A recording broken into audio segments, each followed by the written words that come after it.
So, Assalamu alaikum, dear students. Yet again, in this third lecture, we are coming back. Hope that you all are doing well. And till now, we have discussed the partnership, its basics, and the act which deals with the partnership. And last day, we have discussed the different partners, different types of partners. And before we will move towards the today's topic, which was pending from the last day, आपसे यही गुजारिश रहेगी कि आप इस video को share करें अगर आपको बेनिफिट मिल रहा है, अगर आपको अच्छा लग रहा है तो आप इसको शेयर करें और साथ ही साथ हमारी जो इस चैनल है इसको भी सब्सक्राइब करें। तो आज का जो टॉपिक हमारा रहने वाला है वो हम डिस्कस करने वाले हैं टाइप्स ऑफ पार्टनरशिप। जो हमने कल डिस्कस किया था वो हमने पार्टनर्स के बारे में डिस्कस किया था। आज हम जो टाइप्स ऑफ पार्टनरशिप है वो डिस्कस करने वाले हैं।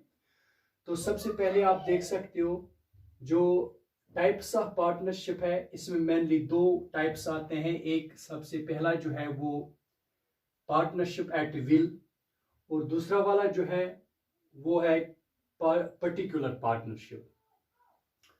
ये दो बेसिक जो टाइप्स हैं ये पार्टनरशिप के हैं। इसके अलावा कुछ और टाइप्स भी है वो भी हम डिस्कस करेंगे।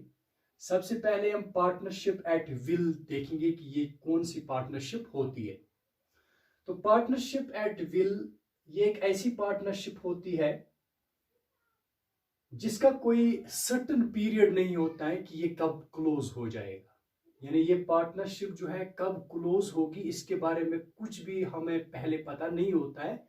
लेकिन इसमें कैसे क्लोजर होता है कि कोई भी पार्टनर अगर चाहेगा इन फ्यूचर, अगर उन्होंने पार्टनरशिप फर्म बनाई है तो वो चाहेगा इसको क्लोज करना है तो उसको जनरल दूसरे जो पार्टनर्स है उनके साथ वो मीटिंग करके एक नोटिस देके वहां पर वो उसको क्लोज कर सकते हैं। और यहाँ के जो सारे पार्टनर्स होते हैं उनकी जो लायबिलिटी होती है वो अनलिमिटेड होती है। लायबिलिटी अनलिमिटेड होने का मतलब ये है कि कल जो हमने ऑलरेडी डिस्कस किया हुआ है कि जो ये पार्टनर्स होते हैं अगर पार्टनरशिप क्लोज होती है, डिसॉल्व होती है, उस वक्त जो पेमेंट थर्ड पार्टीज को करनी है उसमें इनके पर्सनल एसेट्स जो है उनको भी वहां पर अगर वहां पर बिजनेस में उतना पैसा नहीं है तो वो पैसा रिकवर उनके पर्सनल एसेट्स से किया जा सकता है। नंबर सेकंड जो है वो हमारे पास है पर्टिकुलर पार्टनरशिप।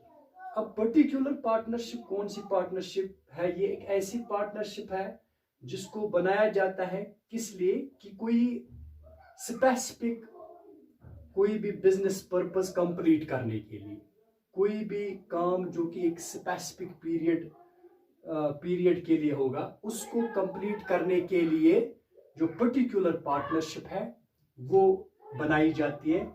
इसमें हम एग्जांपल देख सकते हैं कि कोई कंस्ट्रक्शन का कोई वर्क होता है तो उस कंस्ट्रक्शन में दो चार बंदे मिलकर उस कंस्ट्रक्शन को कंप्लीट करते हैं। May be it will last for one year 2 year, लेकिन एक पर्टिकुलर जो ही वो कंस्ट्रक्शन वर्क खत्म होता है तो वो पार्टनरशिप ऑटोमेटिकली जो है वो डिसॉल्व होती है, पार्टनरशिप फर्म।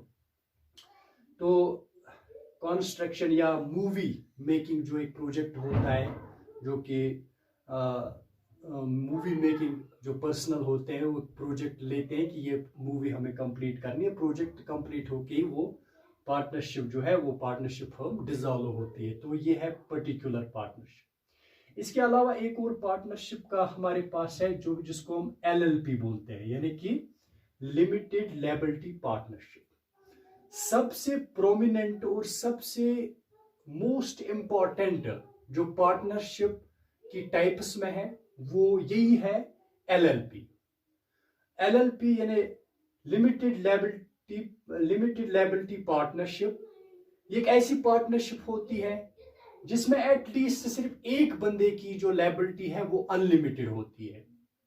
यानी कि एक ही पार्टनर ऐसा है जिसके personal assets eight the time of dissolution of partnership firm उसके पर्सनल एसेट्स को बेचकर पैसा रिकवर किया जा सकता, और बाकी जो पार्टनर्स है, बाकी जो पार्टनर्स उनकी लायबिलिटी यहां पर दिखाया गया है, उनकी पार्टनर जो लायबिलिटी होती है दैट इज लिमिटेड, यानी जितना उनका शेयर होगा, जितना उनकी उनकी कैपिटल कंट्रीब्यूशन होगी फर्म में, उतना ही उनकी लायबिलिटी होगी। और एक और इंपॉर्टेंट पॉइंट ये है कि जो एक्ट 2008 है वो इस लिमिटेड लायबिलिटी के साथ डील करता है।